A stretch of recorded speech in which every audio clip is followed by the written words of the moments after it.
Magandang araw mga kapatid. Ngayon araw ay isi-share ko sa inyo kung ano bang klaseng trabaho meron tayo na ginagawa natin araw-araw.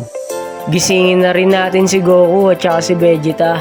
Sila kasi yung kasama natin sa mission ngayon. Siyempre bago ang lahat ng yan, dapat gwapo tayo. Ito nga pala yung napili nating hairstyle for today's video.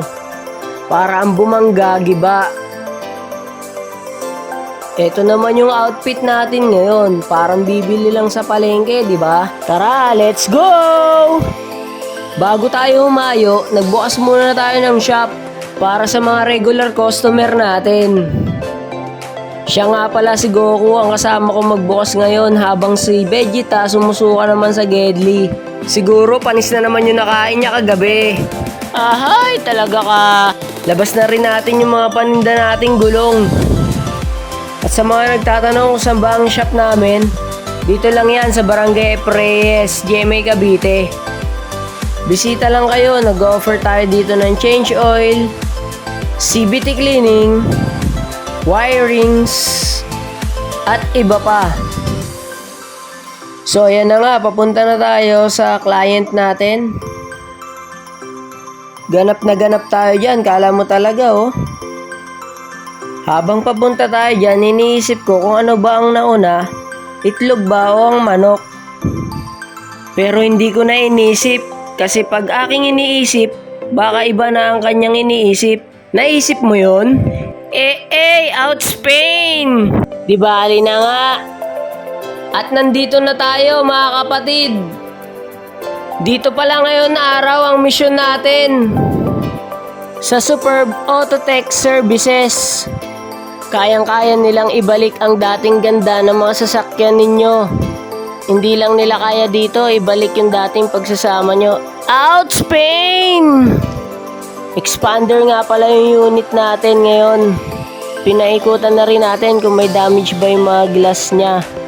After nyan, tinanggal na rin natin yung lumang tint. Sa bawat bintana, ganun din sa likod. Ayan, nagpogi sign pa. Akala mo talaga. Nagcut na rin tayo ng 4 na bintana. Nagcut tayo sa gilid.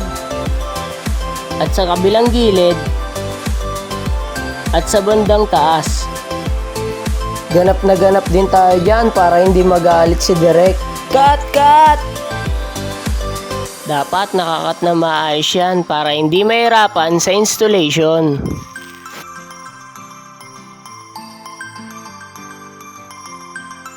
After ng cut, syempre irorolyo na natin yan at si Boss Vegeta na ang bahala dyan. Siya nga pala si Vegeta. Siya ang bahala sa installation sa loob. Ganap na ganap din siya dyan. Akala mo matino, madalas hindi. Dapat maingat sa pag-i-installation ng tint para maiwasan yung mga tupi. At ang pinaka-importante sa lahat, dapat malinis ang gawa para iwas tayo sa mga back job. Ang lupit ni Vegeta no? Single yan. Aba, tumawa pa. Kinikilig. Akala ko tuwing umiihi ka na lang kinikilig, Vegeta. Saka talagang tagapagmana ni Kolpe. Na pinsan ni Piccolo at kapatid ni Piolo. Susuka lang yan si Vegeta, pero hindi susuko. Matagal ko na palang kasama yan si Vegeta. Inaaral pa lang namin noon kung paano mag-fusion. Nag-cut na rin tayo ng steady glass. Kabilaan din yan. Dapat maingat tayo sa pagkakat para hindi siya mapunta sa iba.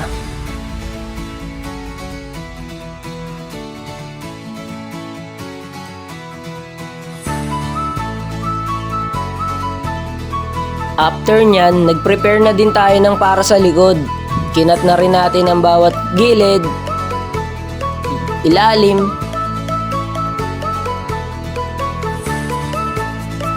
at nilutuan na rin natin. Yan kasi magpapalapat sa tint. Pag hindi natin ginawa yan, hindi natin makakabit na maayos sa loob.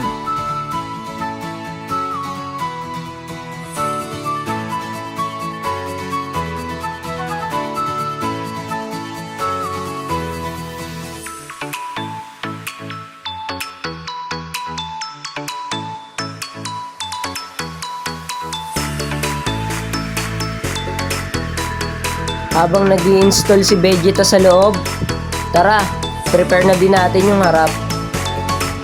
Nilapat na rin natin yan. At nilutuan.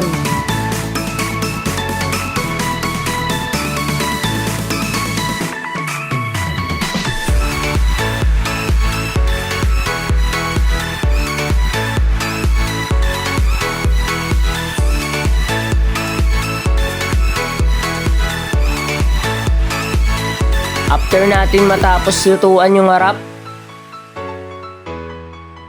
prepared na rin tayo para sa installation sa loob.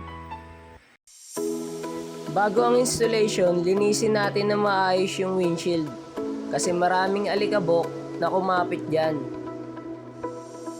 Lagi natin tatandaan, kahit anong galing natin sa installation ng tint, kung marumi naman yung paglalagyan natin, wala rin yan. Ang unang-unang dapat pag-aralan kung paano natin malinisan na maayos yung trabaho na gagawin natin. Ang sarap kasi sa feeling, yung magpi-feedback ng mga positive comments yung mga customers ninyo. Doon pa lang busog na busog ka na.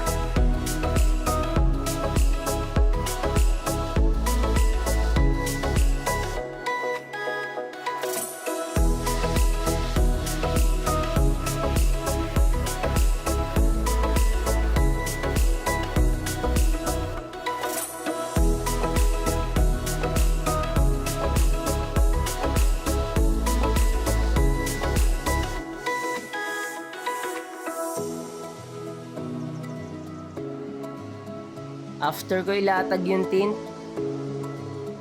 hagurin na rin natin. Ito na yung pinaka-final na gagawin. Kailangan maingat ka dyan. May tendency kasi pag hindi ka nagdahan-dahan, pwede siyang matupi.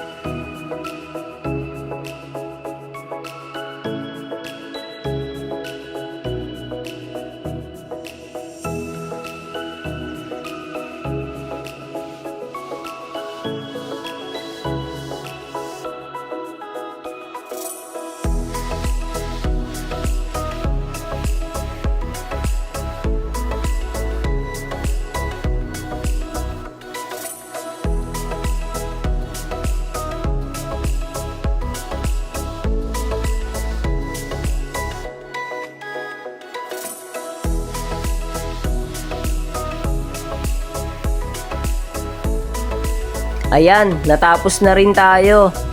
Ayan yung itsura niya sa loob. At ito naman sa labas. Napakaganda, di ba? Ito na rin nga pala yung mga picture na kuha natin. Sa mga gusto magpa-schedule or mga interesado na magpa-install ng tint, mag-PM lang po kayo sa akin or sa page. Kumain na rin tayo bago tayo umuwi kasi hindi pa tayo nakapag-almusal. So paano mga kapatid? Salamat sa panonood nyo.